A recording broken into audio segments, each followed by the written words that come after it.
Yeah, welcome back to the channel.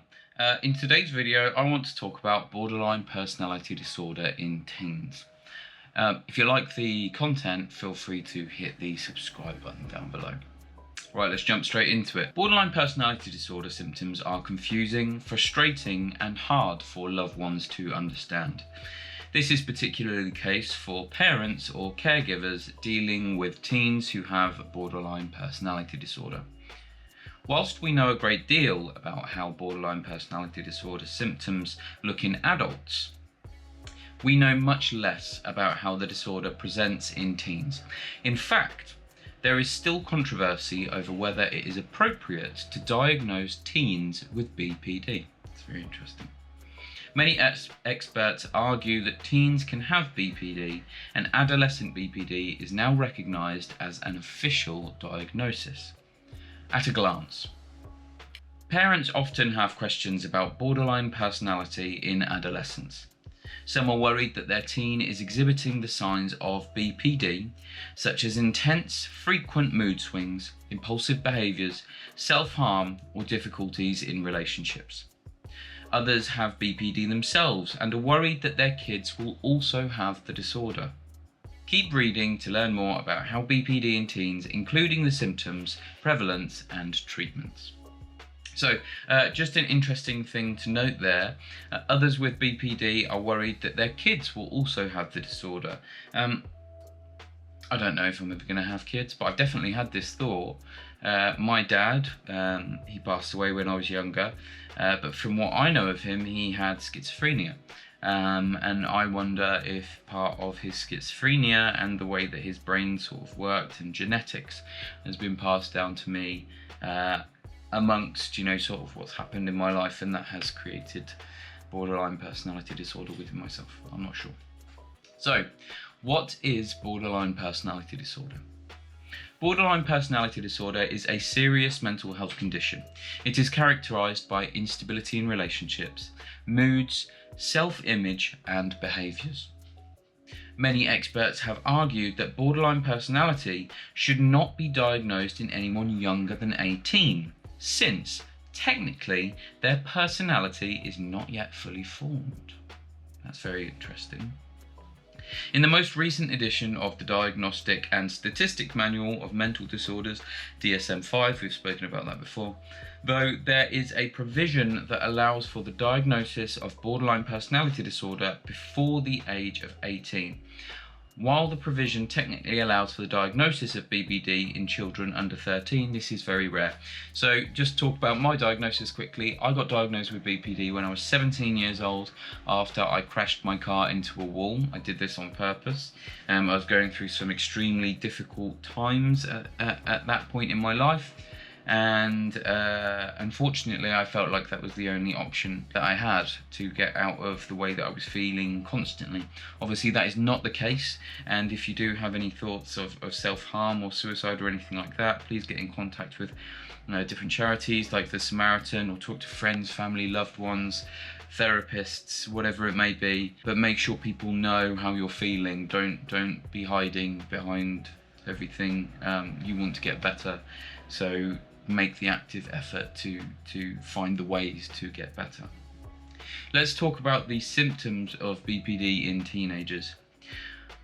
While the symptoms of BPD as listed in the official DSM-5 diagnostic criteria are no different for teens and adults, some experts have suggested that there are differences in adolescent BPD symptoms.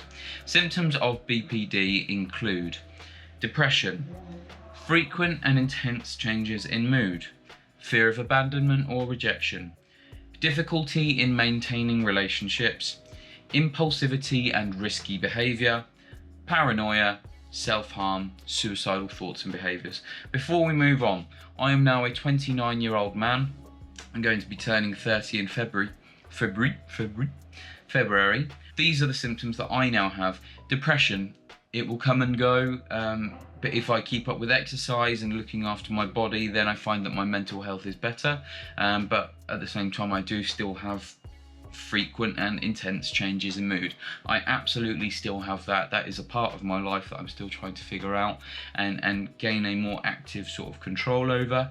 But just know that with time you can understand more about yourself, and you can understand those intense mood swings and hopefully find ways of working your way around them. Fear of abandonment or rejection. This is less so in my sort of day-to-day life now, but it does pop up in my dreams. I dream consistently about being abandoned or rejected, so it's something that's obviously still in my psyche, but it's just not at the forefront of my mind anymore, because difficulty maintaining relationships. I no longer have that.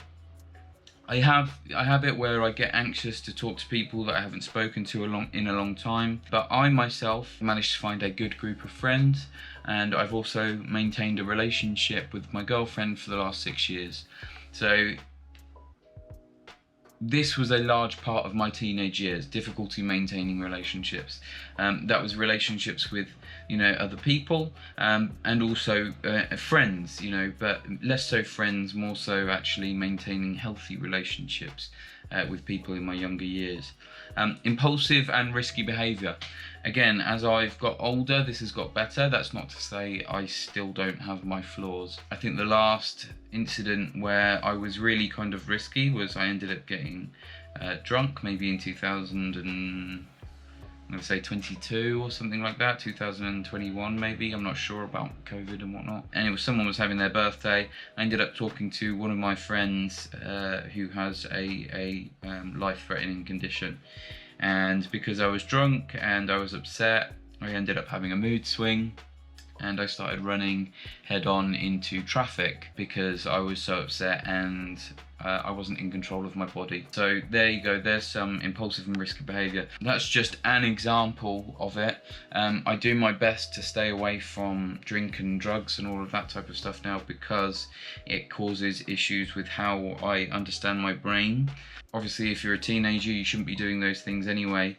But I think I remember in a study, now don't quote me on this, but your brain in terms of understanding danger actually only fully develops by the time that you're sort of 30, 35. So you're constantly learning anyway. I mean, I'm still learning now, but I definitely will say that the impulsive and risky behaviour has gone down by tenfold. Paranoia. Again, this is something that I used to have a lot of when I was younger. I feel like I used to hear things under the bed. I couldn't sleep without the light off. I would hate staying in the house alone because I feel like I would hear noises from outside of the room. Nowadays, I don't have that paranoia anymore. I mean, it still creeps up every now and again. Maybe I've watched a scary film or something and I don't like looking in the mirrors, or, but in terms of actually the paranoia itself, I maybe have about 5 to 10% of what I had when I was in my younger years. Self-harm. I don't know if you can see on my arm, but actually my scars have kind of gone away, which is a really good thing. This was something that, again, I did in my younger years because of how much I was feeling, and it felt like it was so difficult to stop that feeling. And I felt like I deserved hurting myself. I felt like I deserved pain. And that wasn't the right way of thinking. If anything, I was, I was torturing myself, and it wasn't healthy. Nowadays, I don't do that. There's no self-harm. I haven't self-harm in years. It quite literally has been years. The last time that I did it was when I sort of crashed my car into the wall, and I tried to take an overdose around those times as well. But since then, I've done nothing. I've done everything that I can to stay away from it, because it not only hurt myself, but it hurt all my friends and all my family and all the people that really cared about me, because they could see how much I was hurting and that hurt them. So I've done everything that I can to stay away from that. The last one is suicidal thoughts and behaviours. Again, this does still pop up in my life when I'm particularly stressed or feeling a lot, and it's only very rarely, but it does still happen. But I know now, as I've grown older and I've grown more wise, that these are feelings. They will come and they will go, and these thoughts that land in my head, they will go, they will pass. There is ways to sort of wait it out and get past it, and there are things that you can actively do to try and make yourself feel better, i.e. exercising, journaling, breathing exercises, all of these type of things, talking to friends and people that you care about, therapy, SSRIs, and all of that type of stuff. So there is ways of alleviating that feeling just a little bit if you're getting too stuck in that. But just make sure that you ask for help, please. Please always ask for help. It doesn't make you less of a person. In fact, it makes you more, because you're self-aware and you can recognize when you do need the help. Anyway, that was a divergent. Symptoms such as instability in interpersonal relationships, impulsive behaviour, chronic emptiness and unstable sense of self may look different in teens. It may also sometimes be difficult to distinguish between symptoms of BPD and normal teenage challenges. I just want to dive into here. Chronic feelings of emptiness. I had that feeling for so long, and again, that's something that I'm still working with. But I used to say, if I felt like there was like this pit that was inside of me, that whatever I did, I could not fill it. And I have partway filled it. I'm still trying to work on that last little bit, but I have partway filled it. So again, this feeling that feels like it will never go. It can, you can get better, you will get better, it is possible. The other thing is unstable sense of self. Again, it's something that I still deal with now. I'm 30 years old. I've had this condition since, when I got diagnosed at 17, but I probably had it before then. Unstable sense of self is still there. I look at myself in the mirror sometimes when I've had a shave or I've had a haircut, and I feel like a completely different person. And so that makes me want to change how I dress or how I hold myself. Am I looking down when I walk past people, or am I walking with my chest proud? It's constantly changing. But nowadays I feel more cemented in the fact that I can adapt how I look and I'm still the same person. Because you are the same person. And I think there's just a little trigger in our brain that means that when these changes happen to us physically, we can transform into something other than what currently is. That's what I felt with myself. So for example, I get a haircut, I will be more confident, I will feel more confident, because I know that because I'm looking after myself. I go, I'm looking after myself, so I should be a confident person, because that's a positive feeling I want to associate once I get my hair cut, and I feel good about myself with this positive feeling. Alternatively, if I let my facial hair grow out and my hair grow out and I don't wear nice clothes, I associate that with me feeling sad. And they feel like different people sometimes, but actually no, that's just me.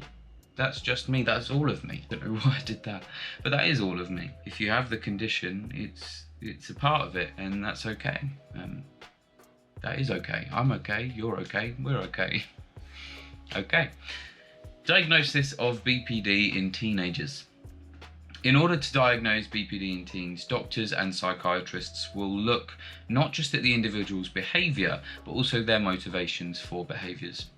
For example, engaging in substance use is not necessarily a sign that a person has BPD. However, if they engage in such behaviour in order to avoid problems or feelings or to manage emotions, that might be considered a sign of the condition. Here we go. Research suggests that children as young as 11 are to describe their behaviours and motivations enough for an accurate diagnosis. So, substance abuse. Again, it's been a part of my life. It's been managing emotions, because they are so intense. And they are difficult to deal with. They're very difficult to deal with, and this is why I'm always trying to encourage things like exercise and talking to friends and breathing and going to see a psychiatrist or whatever it may be, because staying away from substances and drugs and alcohol can only do you better in the long run. These things, unfortunately, they kill people. They can kill people, and they can really change your life. And once you're reliant on something, it's so difficult to get away from it. I know, because I have been trying to get away from my own forms of substance abuse for a very long time. I won't go into too much detail, but nicotine has definitely been a crutch. Smoking weed, I get prescribed medical marijuana, but again, I also use it as a crutch to help me just navigate my emotions. And this is what I'm saying, I'm not perfect. But I'm trying to figure it out. I'm trying to learn to manage my emotions in a healthy way, and you just have to try. That's it. That's all you can do. You have to try. And when you fail, you need people who care about you to support you in trying. When you feel like you can't and you're struggling, then hopefully you can have people around you to help pick you up. That has been one of the biggest things in my life. I've been very lucky to have the people in my life that I do have, because there has been many times that I have faltered and failed, and they have picked me up and helped me. So I'm very grateful to all of my friends and family and the people that care for me. But just know that you have to keep trying. You have to do it. You have to don't run away from the struggle. Look it straight in the face. Walk straight through it, because you can live a happy and healthy life. Right. Prognosis of BPD in teenagers. For adults with BPD, the symptoms of the condition typically gradually decline with age, like I've been talking about, particularly past the age of 40. The progression and outlook for teens with the condition are less clear, although appropriate treatment can significantly improve the management of symptoms. According to a review published in 2015, the remission rate for adolescents could range from 50% to 65%. However, it's also possible that some symptoms could remain even though some teens no longer met the diagnostic criteria for BPD. So this is what I'm talking about. I still have some of the things that I had when I was younger. They were, I would say, 150% of what I have now. And then as I started to grow up and actually learn about the condition, and when these things would happen, I would do my best to take more time and understand, rather than thinking in black and white and acting straight away. Over time, things have got better. Compared to 17-year-old Reece, I am perfect right now. You know, this is what I dreamed of when I was 17, and I'm actually here. I'm getting better, and I want to get better, and I feel like I deserve to be better. And I hope that you guys can feel the same. Prevalence of BPD in teenagers. A study published in 2014 suggests that rates of borderline personality disorder in teens are slightly higher than in adults. This may be related to the fact that some teenagers display BPD in reaction to stressful events, but many are more likely to recover, which is brilliant. According to the National Institute of Mental Health, 1.4% of adults over the age of 18 are affected by borderline personality disorder. Some studies suggest that the prevalence amongst teens is about 3%. Prevalence rates are higher in psychiatric populations. Research has found that 11% of adolescents receiving treatment in outpatient clinics have BPD, which is actually quite a high number. This number climbs to 78% of teens admitted to the ER for suicidal behaviour attempts.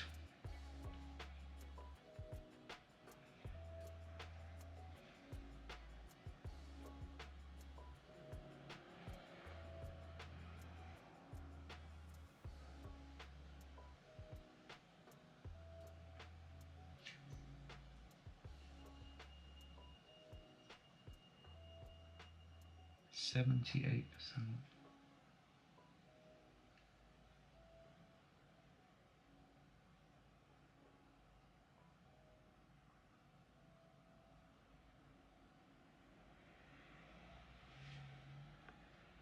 That's such an overwhelmingly large number.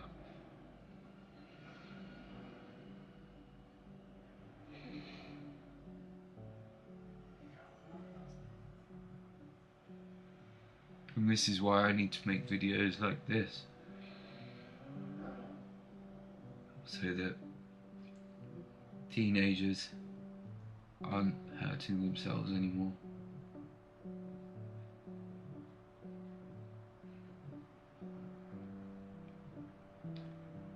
If you are under the age of 20 and you feel like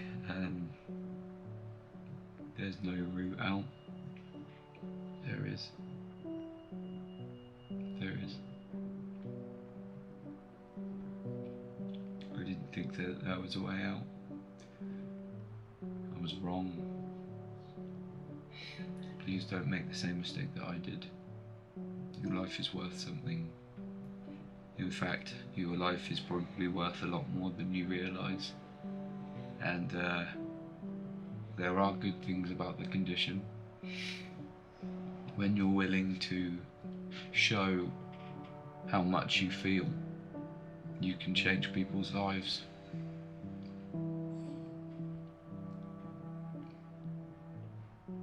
Don't hide. Don't hide this. Don't hide this feeling.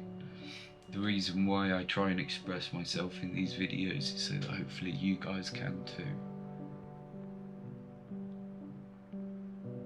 I hid for so long how I really felt, and it was eating me alive every single day. I was playing a character.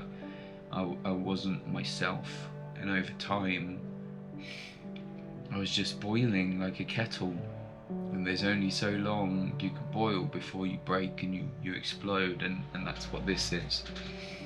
So do your best to be truthful and be honest and show how you feel. You know, there is so much power in it. There is so much. My life and other people's lives have got so much better because I'm sensitive, because I'm willing to be vulnerable and show that I am not perfect, and I feel a lot, and there's a lot of pain still in here. But maybe if you can say that to somebody else, maybe they can release a little bit of their pain, and you can help make a difference in someone else's life that might make a difference in yours.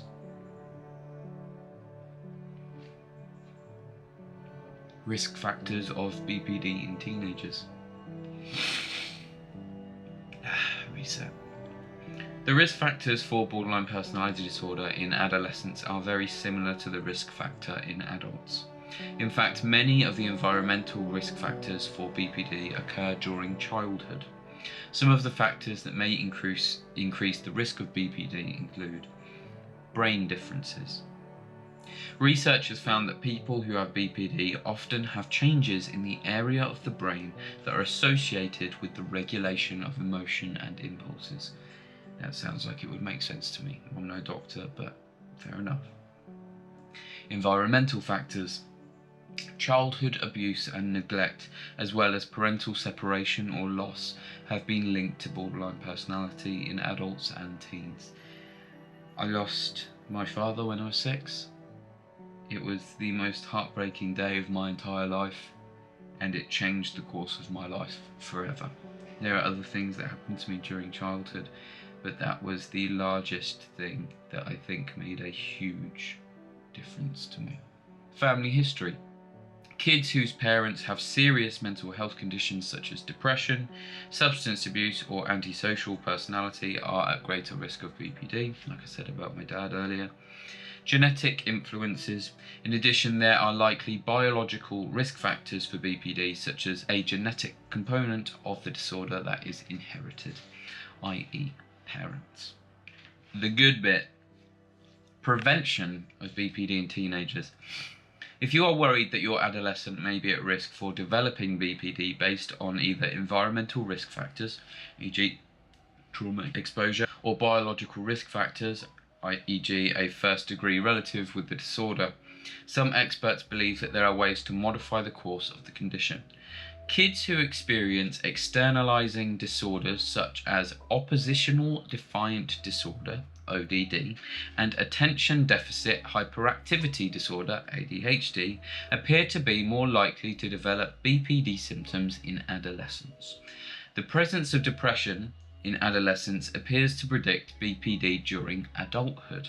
Interesting. So ADHD and ODD for adolescents, people under the age of 18, and presence of depression in adulthood seems to predict the oncoming of BPD. I don't know if I'm wording that the right way, but you understand what I'm saying. This suggests that early detection and use of specific therapeutic interventions to address those symptoms may help change the course of the disorder. Thus, if you have concerns about your child's mental health, seek advice from a physician or mental health professional. I absolutely agree with that. If you think that you have any of these disorders, ADHD, dyslexia, ODD, BPD, bipolar disorder, whatever, it's always better to go talk to a mental health professional that can actually give you the genuine advice and tell you if you have the condition or not, because then it's up to you to learn and also go through the therapy and things like that alongside it if you'd like to, but then it's up to you to learn about the condition so that you can get better. So here we go, that kind of leads me on to treatment for BPD. While BPD is a serious and complex condition, these are effective treatments available that can help manage and reduce symptoms. Getting an accurate diagnosis and the use of appropriate treatments is important. It is important to look after yourself. So there are several types of psychotherapy, including cognitive behavioural therapy, CBT, and dialectical behavioural therapy, DBT. May be effective with teens with BPD. So I believe I had a course of CBT. I think I had a course of CBT after I had my car crash. So CBT can be useful for helping people to recognise and change negative thoughts that contribute to symptoms of the condition. Nowadays, I actively try and think positive thoughts when I'm having these negative thoughts. It feels like sometimes the negative thoughts just land in my head, I don't know where they're coming from, but the positive thoughts I can actively think because I am actually in control of my brain. DBT helps people address destructive behaviours, learn new skills, and find ways of tolerating distress and difficult emotions. DBT has also been adapted for use specifically with adolescents. So maybe I ended up doing the DBT course. Dialectical behavioural therapy for adolescents, DBT-A, involves individual psychotherapy and family skills training. One randomised control trial comparing DBT to a psychodynamic therapy, CBT, found that DBT-A was associated with increased reductions in depressive symptoms, borderline symptoms, self-harming behaviours, and suicidal ideation over other treatments. So this is what I'm saying. When you want therapy and the therapy is there, take the therapy. I myself am going back into therapy so that I can make my life better. I did therapy when I was younger. I didn't want the help because I didn't feel like I deserved to live. Nowadays I feel like I deserve to live, but it took me years to get back to therapy. Actually, I did a course in 2020 as well. That was just a one-on-one with a counsellor. That really helped me for the time being. Now I'm at a point where my life is probably better than it ever has been in terms of consistent, positive, just more neutral mental health, which is brilliant, but there's still more room in the tank. So I'm thinking, oh well, if I can get better, then why wouldn't I get better? Which is a great improvement from where I was when I was 17. So this is what I'm trying to say. Things can get better. They really can. You just have to take your time and be a little bit less hard on yourself. And Mary, she was a counsellor of mine, she once said to me, she said, when you were 17 years old, what would you sort of say to yourself in your head? And I said, you know, you're a horrible person, you don't deserve to live, you should hurt yourself, you deserve everything you're going to get, etc, etc. She said, okay, well, what happens if you yourself now as an adult would talk to someone external, you know, but with the same problems? And I said, well, I'd say to them that, you know, things can get better, and you don't deserve to feel awful all the time. In fact, actually, you deserve to live a happy and healthy life, and things can get better, and you can find a relationship, and you will have good friends, and life will get better. And she said to me, but you are that 17-year-old boy that you're talking to. That is you. They have exactly this. So that is you. So why don't you say that to yourself? And I went, Light bulb moment. Sorry, snotty nose from crying earlier. Light bulb moment. Oh, so if it's detached from myself, I would look after them and I'd want to help them and make them feel better. But if it's myself, I want myself to feel horrible and awful, and I deserve all the horrible things that are happening to me. It doesn't make sense. It's just, and it's shown me so clearly that I just punish myself. And that really, really helped me. When you look back on some of those hardest days in your life and you go, yeah, that was really, really difficult. I was doing my best just to survive. And there's an element of forgiveness that you can give to yourself for not being the person that you've aspired to be at that time. Yeah, I'm going to leave it with that. Medications. While there are no FDA-approved medications for BPD, there are medications that have been shown to reduce some of the symptoms. So, second-generation antipsychotics, anti-anxiety medications, and other medications. Melatonin. Melatonin is something that I'm currently being prescribed. I have a love-hate relationship with it. I won't talk about the other sort of SSRIs and things like that, just because I think it's so personal to each individual person, and if they want to take them, I have my own opinions, but they are just my own opinions. Each person has their own sort of path in life. But melatonin, I take melatonin. It's something that's naturally produced by the brain anyway. But this is what helps me get away from those nightmares where I dream about being abandoned. Because they were causing such a large issue in my waking life. For the first, 4 to 6 hours of my day, I was just living in this dream that I had had. And that's also why I'm prescribed medical cannabis as well, is because with both of those in a combination together, I actually don't dream at all, which is much better. And also, I have a condition called REM sleep disorder where I kick and I punch. And anyway, those two together stop all of this. But I do have a love-hate relationship with melatonin because it makes me feel very drowsy in the morning. I always wake up feeling groggy. I do feel more rested, which is amazing and something that I do sometimes need. But if it's a case that I need to wake up early for something, then I won't have it. If it's a case that I can have a little bit more time in bed, then normally I will take it.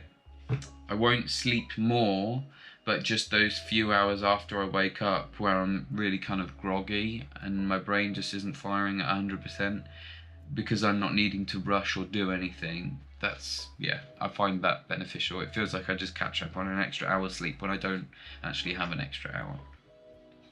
So keep in mind, finding good treatment for an adult with BPD is hard, but given some of the controversial issues with diagnosing borderline personality disorder in adolescents, finding a therapist for a teen with BPD is even harder. Fortunately, more and more therapists are being trained to treat teens with borderline personality disorder. With treatment, remission and relief from symptoms is possible. With treatment, remission and relief from symptoms is possible. It is possible. Going through my teenage years with borderline personality disorder was incredibly difficult. It was so I cannot explain to you how hard it really was, because you've got puberty and you're going through puberty and you're learning new things and you're making new friends and maybe you're experimenting with relationships and things like this, and you're becoming yourself, and you've got all of that to deal with whilst you've got a rocket up your bum because all your emotions are working at 1,000 miles an hour, and then you have random events that happen. Family members might die, or issues with your friendships, or you're having trouble with girlfriends, or you're not doing well at school because you're having troubles at home, or whatever it may be. Maybe you get involved with the wrong crowd, and just everything feels difficult, and that number, that 70-odd%, is terrifying, because it shows to me that there are so many kids out there that are feeling the way that I felt, and it was horrible. But I want you to know that there is a way out. There is a way out. You can get better. You can. Feelings come and go, is what I've realised. And however strong they may be, they will come and they will go. They will go. They will go. Rely on that. Rely on the fact that no emotion can live forever. It has to go. Because at some point in your life, right, say for example, you're having the most depressing day, you don't want to go out, you want to be stuck in your room all day, close the curtains, maybe you want to play games, or maybe you don't want to play games, maybe you just want to, stay under your bed covers, and your mum or your dad or someone might come into your room and say, right, get up, out the bed, tidy your room, bish bash bosh. You don't want to do that, okay, but you do it because your parents told you that you've got to do it, so you do it. So then you do that, you open the curtains, you feel the sun on your face, and oh God, I want to be sad, I feel like I deserve to be sad, but the sun's on your face, so actually, that kind of makes you a little bit happy. But no, you deserve to be sad, right? You deserve to be sad. Anyway, you tidy up your room, and it was annoying, it's frustrating doing that, but you've done it now, and actually your room feels a little bit better. It kind of, you feel a little bit more comfortable in there, but oh, no, I just want to hate myself, okay?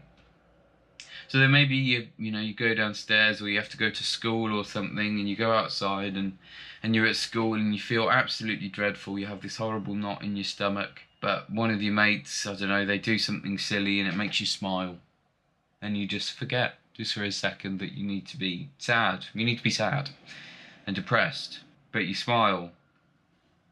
So your mind has just come off of it. But it's just for a brief second, because yeah, I deserve to be upset and feel horrible about myself. And you keep on going about your day, and the sun's shining on your face, and then maybe, I don't know, you're playing football at school and you score a goal, or maybe you're sitting on your own and someone comes and talks to you and they have a nice conversation with you, or I don't know, maybe the vending machine at school accidentally drops a can of Coke and you get to have it. And these good things are happening, but because you're so locked in that I deserve to be sad, that's what you can focus on. You forget to see the light. You forget to see the nice things that are happening within your life. And so sometimes it just takes a little stepping out and saying, okay, right, this feeling is happening. Okay, this feeling is happening, so be it, right? But I am making an active choice to try and see the positive. Because if you're looking for it, you're going to find it. And it really can be as small as listening to a bird sing when you go outside. It can be scoring a goal.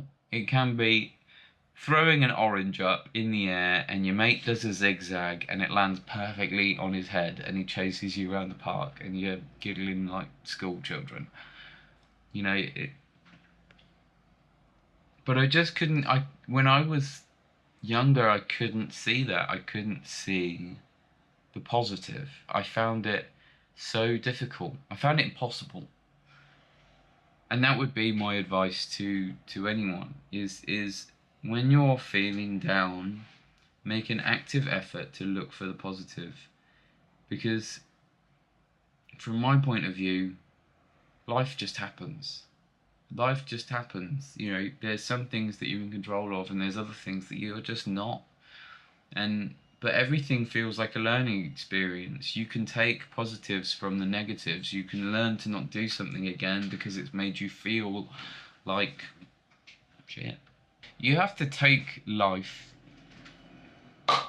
and grab it and work for it. Your mental health won't get better unless you try to make it better. It's what I'm figuring out. It's what I'm figuring out. I have to want to be better, and I have to try to work towards being better to get better. So try to be better, work towards being better, and you will get better. Thank you so much for watching the video. If you liked it, feel free to drop me a little like, hit the subscribe button down below, drop a comment on what video you would like to see next.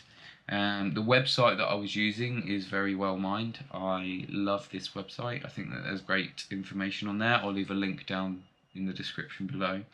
And just a final thing, I'm having a boxing match, like I've said previously in my other videos. I'm having a boxing match. It's happening on the 27th of September.